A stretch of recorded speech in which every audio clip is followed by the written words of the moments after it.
So yesterday happened to be a full moon. I don't know when you'll be watching this, but sometimes, I don't know if you've experienced this, sometimes around a full moon, I will have some trouble sleeping.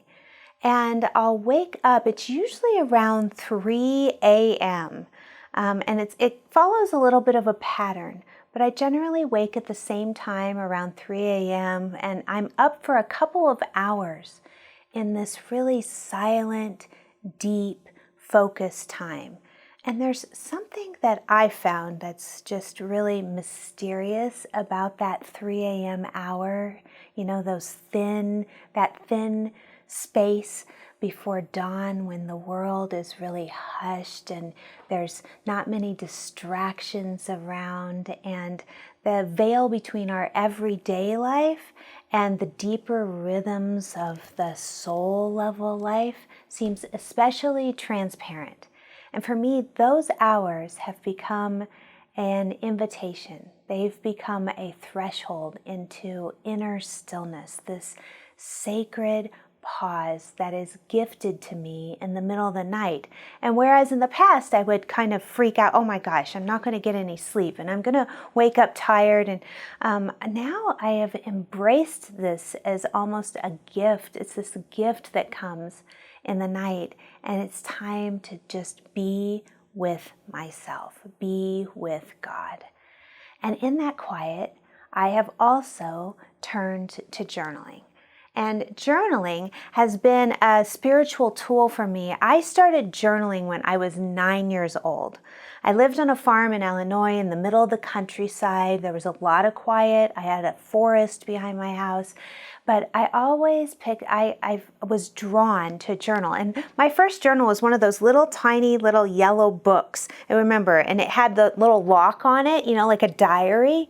And I would fill that up. And the lines were so small that I had this stack of little, almost like sticky notes, but they didn't have sticky in those. Maybe they did, but I didn't have sticky to them in those days. And I would take that little block of colored paper and I would continue writing. And so what would happen is that by the time I was done with that little journal, it would hardly even close. It was triple the size. But this journaling that I've started at 3 a.m. is not so much about completing a diary. I mean, yes, sometimes I'll write stuff about my day, but it has become more of a deeper spiritual practice, a way to meet myself honestly, to meet myself with a gentleness, to meet myself with this sense of wholeness, this place where when I pick up the pen in my hand and I just listen in the stillness, the whole world still being asleep, I can reach beyond the noise of daily life, the noise of the surface of my life. And that's when I feel that I can hear what my soul might be whispering. There's no pressure in this time to be eloquent. The pages of my journal don't demand perfection. You can see here that they're just, I always get a blank journal because I write all over the place. And sometimes I will even place stickers or a picture or something like a deity or something that's meaningful to me. And there's a place in the back of my journal where I keep meditation cards. And these are the cards, like I have one of the Medicine Buddha in here. I have one of the 19th Tara, and known as Sattatapatra, and the White Parasol Tara. That has become meaningful to me in my life. And so I keep these meditation tools in the back of my journal so that they're handy for me while I am doing my journal time. And there's this place when I connect with my journal that doesn't need me to be perfect, doesn't need it to all be written like it's going to be the next bestseller. It's that spaciousness where presence begins to bubble forth and everything else falls away. And it's these times when I can truly feel connected to the presence of God. in those quiet hours, journaling becomes a form of sacred witnessing. And I write not to record, but more to reveal to myself. So I begin to ask myself questions, and I invite you to maybe consider doing the same. There are questions like, what is stirring in me that I haven't put a name to yet? What am I afraid of that longs to be met with a sense of compassion? And things like, where is the divine moving in my life? And even if I can't see the whole path, where is the divine calling me right now? And I don't push to answer. I just sometimes write the question and sit with it. Sometimes I ramble on like stream of consciousness writing. And sometimes I say nothing at all. Sometimes I really don't. I'll just sit there with my journal in front of me, and I'll make a cup of tea, and I will just allow that time to be a time of balm for my soul. And journaling in this way, when I do journal, becomes a dialogue in a sense with the divine, a place where my soul and spirit can commune through the pen, the writing on the page, and with an honest voice. And sometimes it becomes a prayer. Sometimes it becomes a meditation. But it's about remembering who I am beneath the roles, beneath routines, beneath the voices that are all around me throughout my days. And I wonder that if you too might want to invite this space. The beauty of journaling at 3 a.m. is that time seems to stretch. It's like 2 hours will go by. I'll look at the clock and I'll be like, it's 5 a.m. already. And it feels like this eternity of spaciousness. So there's no urgency, no demands, just that raw, quiet intimacy of being present with right where I sit, right where I am.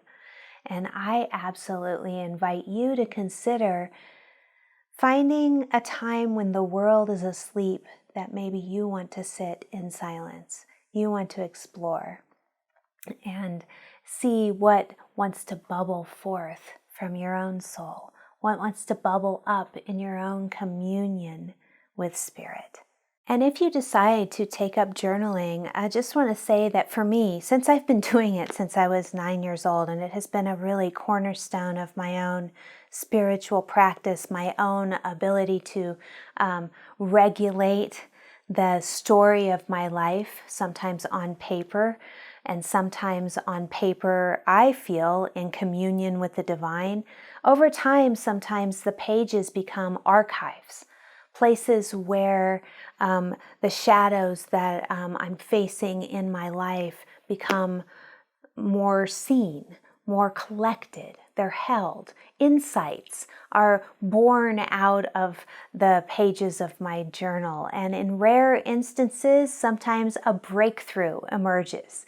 But I will say that the thread that has interconnected my journaling throughout the years has been absolutely a thread of grace, has been a thread of the divine, has been a thread of spirit, has been a thread of inspiration. And sometimes even years later, I can see the evidence of spirit at work in my life in times where I couldn't see it maybe when I was writing it on the page. But years later, I see how with spirit I've stitched together this tapestry that is my life. And I believe it's true for all of us.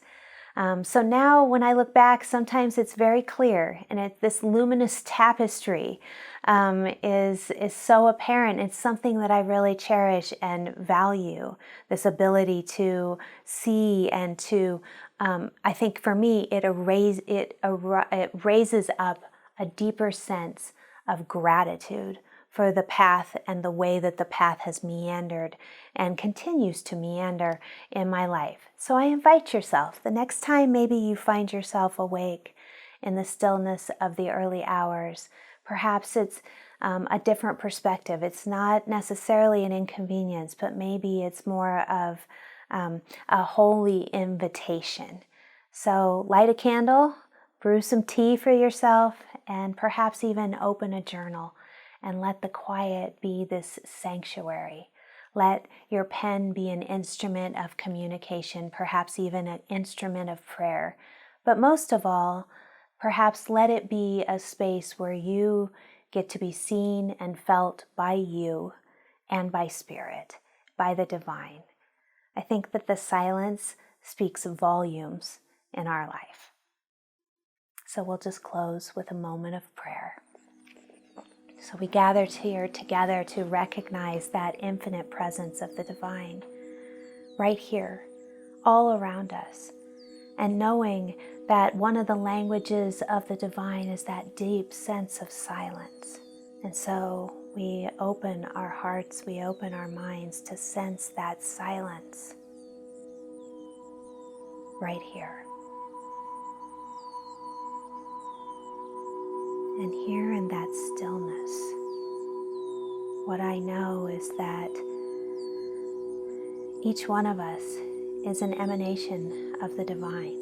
The light of the divine shines so brightly through each of our hearts. Each one of us, a divine spark, shines so brightly from within. And in the stillness, we allow that divine spark to come to the forefront of our awareness right here in this moment. And so what I know to be true is that when we sit in the stillness, we can touch that sense of God's presence right here, the presence of Spirit right where we are. And in that touching, we open to a greater sense of contentment, a greater sense of gratitude, a greater sense of wholeness, a greater sense of health, a greater sense of abundance. And so in the spiritual practice that we have explored today, perhaps we recognize the presence of Spirit that flows through that stillness. And when we show up to be in that, to touch that place, all of the beauty and the harmony and the peace and the serenity flows out from within. And so what I know is that this peace is a peace that is beyond our understanding, but is always present. And so I give thanks for the presence of that deep serenity, the presence of peace within stillness, knowing that it is the very truth of our being. And it's with that gratitude I close this prayer, just releasing it into infinite source, that love and law, that alchemy, feeling and knowing that it is manifest. I say thank you, Spirit, and so it is.